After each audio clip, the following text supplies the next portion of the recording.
morning we had, and we're lucky to be here together at this Graveside service.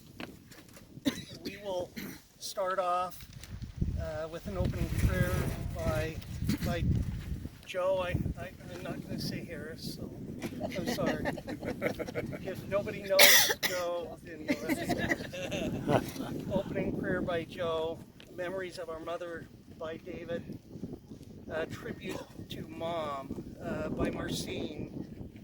We will then have Derek come and place Mom's remains. And then we will have Brian dedicate the grave. And then we'll have our closing prayer by Steve. We'll proceed if rather than standing here, if we just want to stand right here. We'll proceed with Joe and the opening prayer. Right, so first up, look at that moon, look at the sky. Look, how beautiful is this? Mom, she would just be laughing her heads off right now. She'd just be smiling. I mean, can you imagine? So this is gonna be short, but I just want to thank everybody for being here today. I want to thank all my brothers and sisters for doing the things that they did. I couldn't have done it. So I just want to say Mom's life history was explained beautifully this morning. Can you imagine the life that she lived? She was born March 20th, 1929 in Chicago. She was just a baby when the Great Depression occurred. Her family moved to California. She was about 3.5 years old when that happened. She saw her first TV at her friend's house when she was 9 years old. She lived through the World War II era. She left home around the age of 18, bound for college with only enough money to get her there. And she didn't know what she was going to do. She had no idea. She didn't even know she could get a job. She got a job. She began her college education, married my father, taught school in Nevada with my father. She embarked on a journey with Dad back east so he could go to medical school. This is time to kind of relax. I've cried 1,000 tears. I'm trying to not cry more. What a beautiful, interesting life she had in 91 years. I'm sure she's looking down at us right now with a great big smile on her face.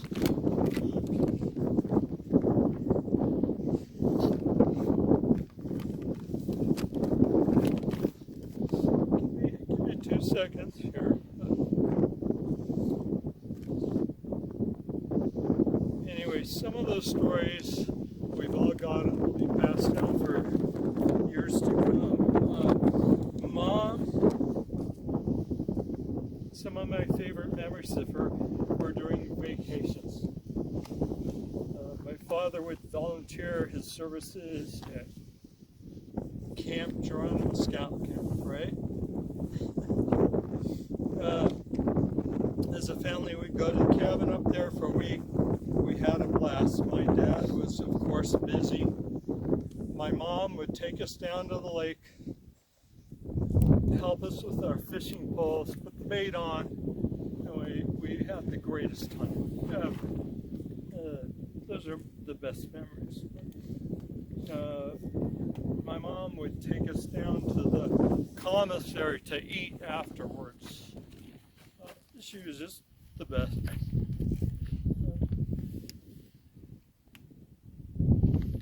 When we would go on vacations, the thing that would crack me up the most is she would prepare 40 bologna sandwiches, 40 peanut butter sandwiches, put them back in the same sandwich bags, and you all know what I mean, right? And then she would proceed to, she would always have water wherever we go, because she knew how important that was. She put it in the empty Clorox bottles. Now today, you'd freak out, right? But back in the day, there was no bottled water. so that was a pretty smart idea. But anyway, she would do that, and we'd always, again, this is coming from me personally, because we all have stories. I'm just telling you what I remember. So we'd go to Carlsbad, California every year. And Mom was very conservative as far as dressing. When we go to Carlsbad, it was like the 60s blowout thing. She would have all these crazy things on, psychedelic colors, hair stuff, and I used to just laugh my head off. It was great. By the way, we were there one year, and that was when the first landing on the moon occurred, and it still sticks in my mind. It was absolutely amazing. But Mom would always have parties at her house. So I asked her one time why she did that, and she says, "Well, I'd rather have you kids over here so I can watch you than have you at somebody else's house." But the swimming parties just went on and on and on, and it was really amazing. Just the work she had to do those parties. As an adult, I appreciate it, but just the memories of that.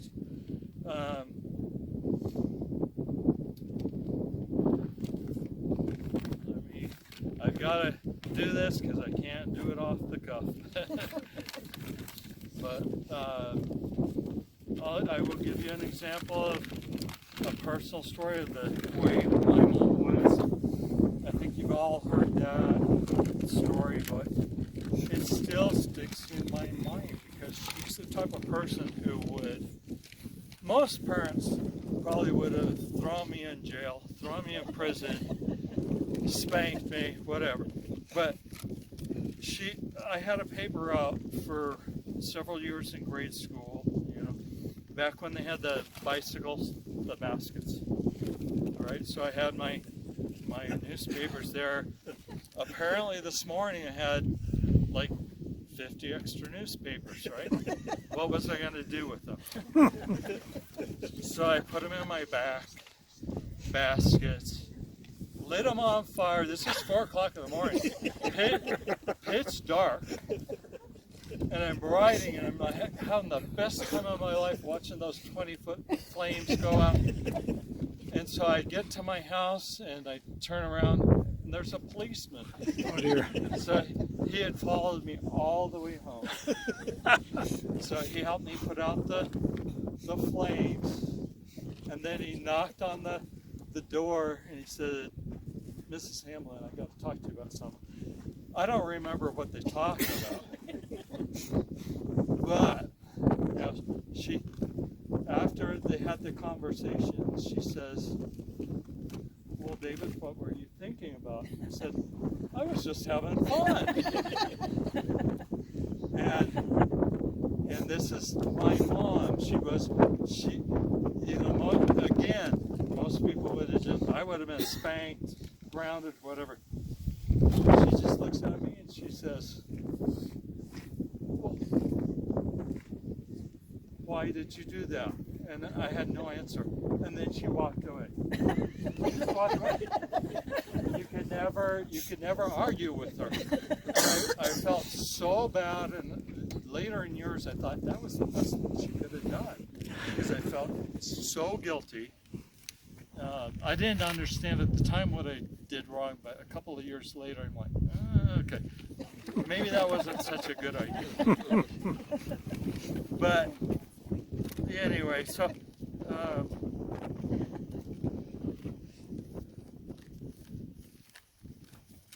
my point is that she never believed in arguing or fighting with her children. Never did that.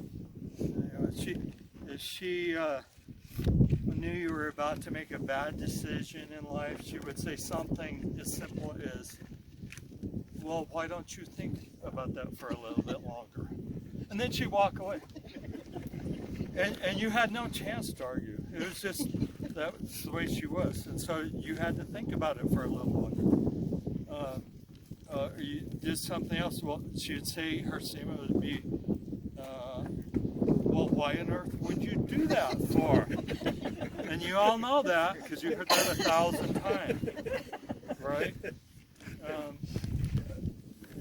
Of course, she'd get a little feisty at times and kind of put her foot down. And she would say stuff like, yes, you are going to finish school. And I'm pointing to Shari, because I've heard that story. And that was the end of it. You would like, what are you going to do? And so Shari finished her school. Right? Yes, you are going to finish that project. She was just that type of person. I think it was the way she was brought up, born, all of her experiences, just brought her to that point. But she never gave you the opportunity to argue. That was it. Some funny things she said that I can't forget was like when we went to Mexico, and I'm not going to say what she said. Oh, it's okay. I'm not going to say it, but she tried to say a few words in Spanish. And when she said it, all of us were laughing hysterically, including herself, because she realized it. The best memory ever. Yeah, some of those. She would, in my little family, when I graduated dental school, she comes up to me, and we have a video of this, but she comes up to me and she goes, and I have to get this right, but she says, congratulations, best wishes, and the whole works. And it wasn't the words she said, it was the way she said it. I was just laughing hysterically. Because and so in our little family, that's what we say. If someone graduates or if someone does something good, it's always congratulations, best wishes, and the whole works. And I don't know if you've ever heard that, but that's what's being passed down in my family. And it just cracks us up.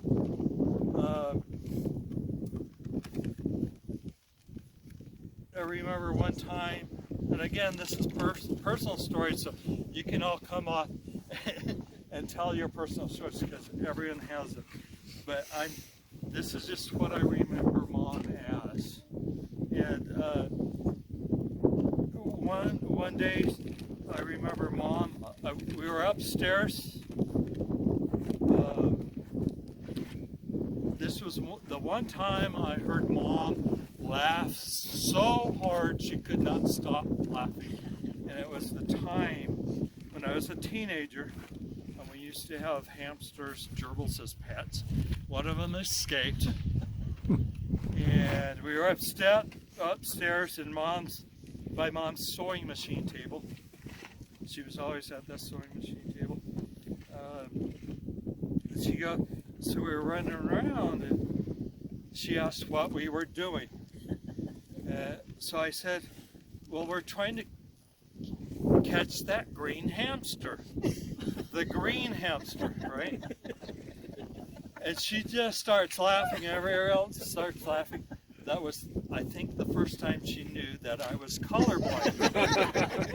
But she was just, that was the, burned in my memory. She was just laying on that floor laughing so hard, and all of us were. But just simple little things like that. There's a time when Denise and I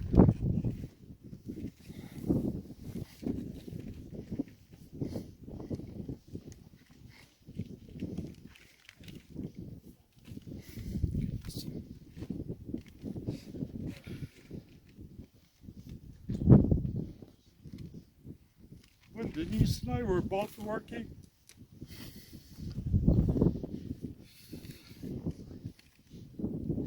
And we needed help for, sorry, give me a second.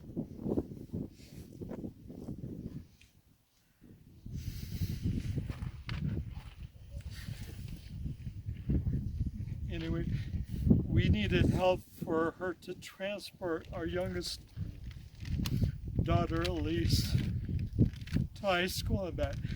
And so years later, and she did it. She was 70 years old. I mean, can you imagine 70 years old and doing that?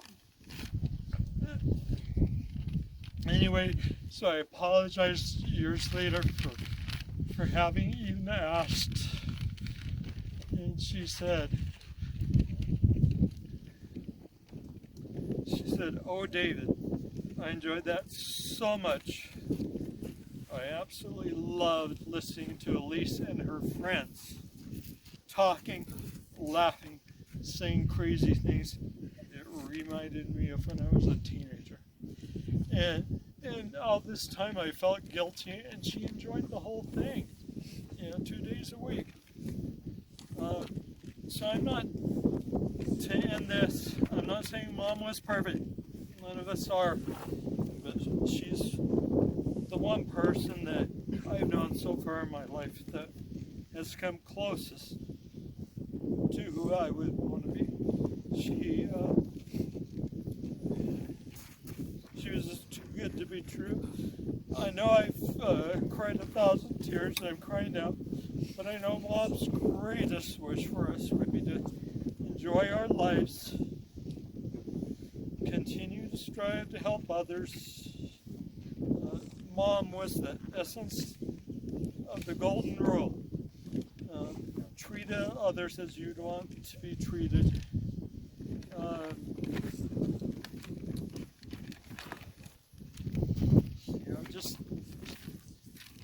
Just think about the joy she brought to us during those 91 years. The happiness she brought to her mother, Grandma Dorothy, to begin with. Being born. The joy she brought at that instance. The joy she brought to her sisters, her children, her grandchildren, her great-grandchildren, great-grandchildren, in-laws, friends, all of us. She had no limits for love. She loved all of us equally. Just remember, Mom is, and I call her Mom because she's my mom.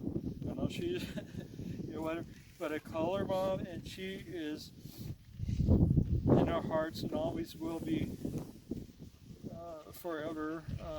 Just remember her wisdom, common sense of humor, strength of character. She was on her earth here for a reason. And if all of us could just get a little piece of that, if I could have half of what she had, my life would be complete. So I just strive for that. And I know we all look forward to seeing her someday, and we will. And I just want to say love you. Remember, you can just pretend like I'm cold, but and crying and dry eyes. Everything's gonna be involved in this, but I wanted to thank those that took part this morning and did great with the talks, and it really meant so much to me. All of you did really great. Well, I'll just have to say, when we were planning this, I told my brothers and sisters, do not sing God be with you till we meet again. Anything but that. And I said, I'm going to totally lose it if you do. Well, they chose God be with you till we meet again. And it did wipe me out. It was just beautiful. It's been a really hard couple of months, but then also at the same time, amazing to be able to sit in the room with Mom. This was when she could talk and when she could comment about things. And she would tell us stories, and it was fun that way. And we got to talk amongst ourselves. And it was like one big family reunion. And even when the grandkids and everybody came to visit her, it really was a family reunion. And I just really appreciate that time that we had with each other. And I got to know you all a little bit better. But it's also a sad time that we'll all be able to grieve in our own way.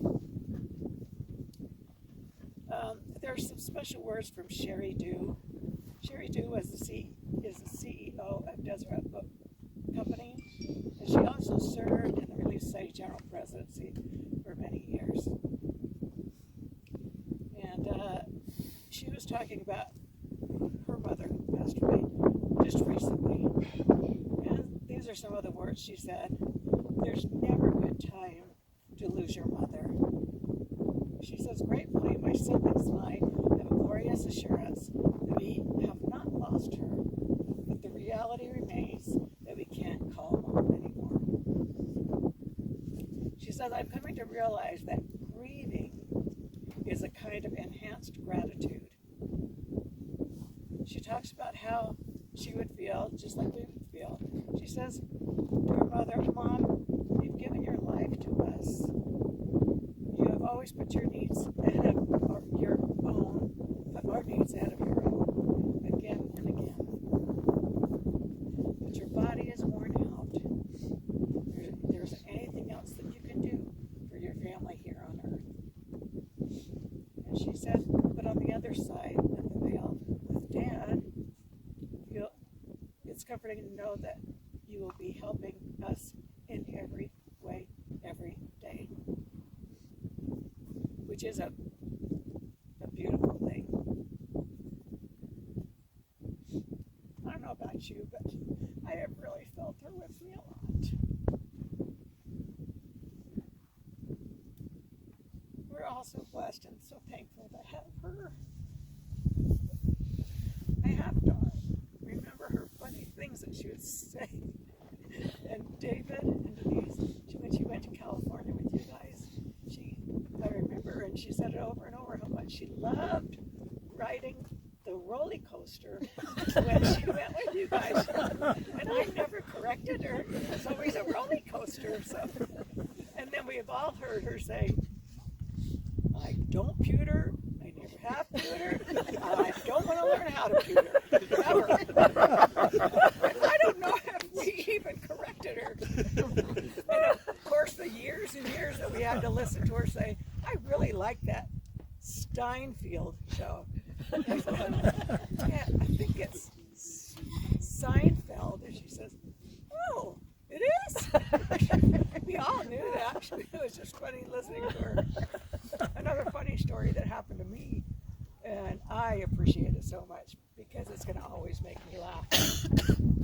When Mom was sick and she couldn't eat very much, and she really couldn't get what was in the spoon to her hand or to her mouth, and I said, Mom, I'll help you.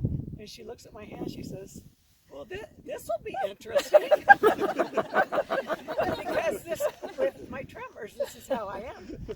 And then I was feeding her some squash and hit her tooth with a spoon. And she laughed. She said, I don't need them very long. Anyway, so that's okay. time I said, I'll feed you. And she'd say, well, good, this is interesting. And then another time she said, I said, Mom, she was having twitches, contortions in her face for a while. I said, is that really bothering you? And she says, no, I'm just trying to keep up with your hand. So she really did have a fun sense of humor. She was wonderful. But we've had a joke in our family. You're the favorite. Lynette, you're the favorite. No, Brian, you're the favorite. I think it's David or Shari or I think it's Mark. You know, well, so I asked her, I said, did you ever plan on all your kids? Did you want them all? I mean, were there some of us that you didn't want? She said, well, I guess I wanted you all, but did we plan on it? No. I said, well, was I one that you planned on? I was sure she was going to say, of course. And she says, no. She says, we were in dental school, no money, and I already had 2 daughters. So I had to cross my name off that list of favorites. Her mom taught us everything.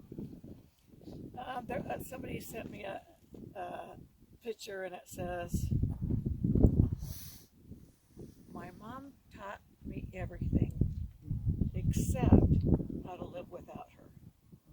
And you know, it's a beautiful saying, but I disagree with that, because Mom even taught us how to live without her. She talked a lot about, you know, what we're going to do when she passes. And she just talked about like it was no big deal. And at first we said, Mom, don't talk about that stuff. And then finally she says, I want to. And it was always, she would plan things out and say, well, don't forget this, and don't forget that. And she really did teach us to live without her. And it'll be good. At one time, she told me, Marcine, it'll be all right. And then another time she says, you know, life goes on. And it is so true, but it's still hard. When we lose someone, we must learn not to live without them, but to live with the love that they left behind. And Mom had plenty of that, for sure. What a beautiful concept we have. I think all of us feel this. We never, ever doubted her love for us, each one of us. And in return, she never doubted our love for her. It just wasn't, you know, she knew it. And so it made those last days easier to, because it wasn't some last minute thing. You had to tell her the last, don't start at Denise.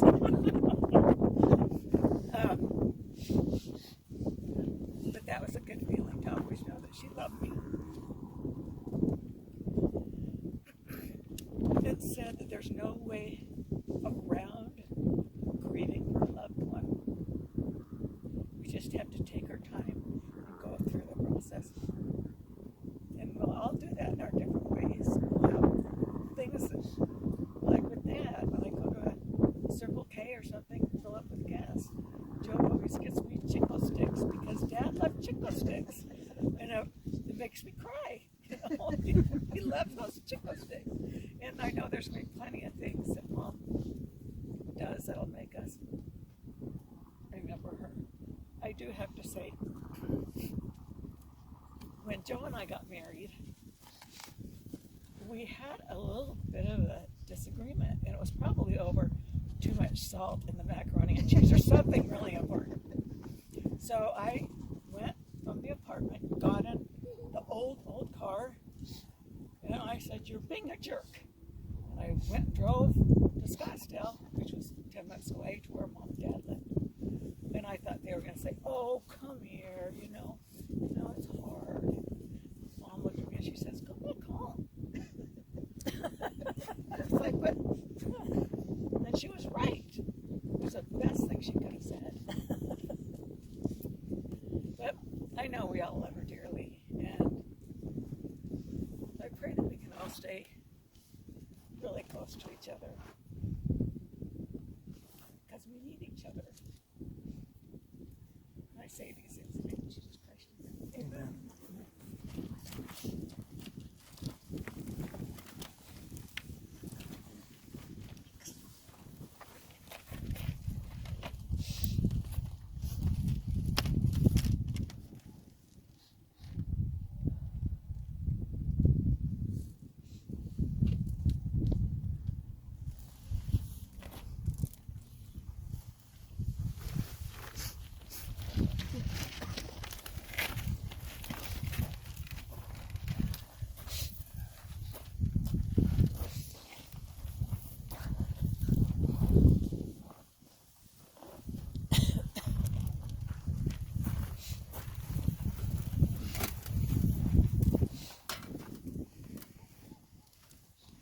Mom's last words before she slipped into a coma.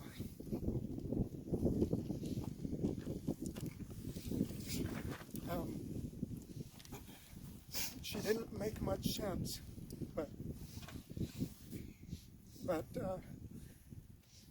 we would say, "Mom, I love you," and Mom said, "I love you too." I want to share a few words about Mom before I dedicate the grave. Mom, you have always been to us a determination of strength and character in your own quiet way. You have always been a hero in showing us to be our best. When things got tough, you always believed that we could do it. You instilled in all of us that sense of pride of always looking our best, taking care of the home, and making it beautiful, raising a wonderful family, and setting an example. You have deeply impacted us and countless other generations through your guidance and instruction.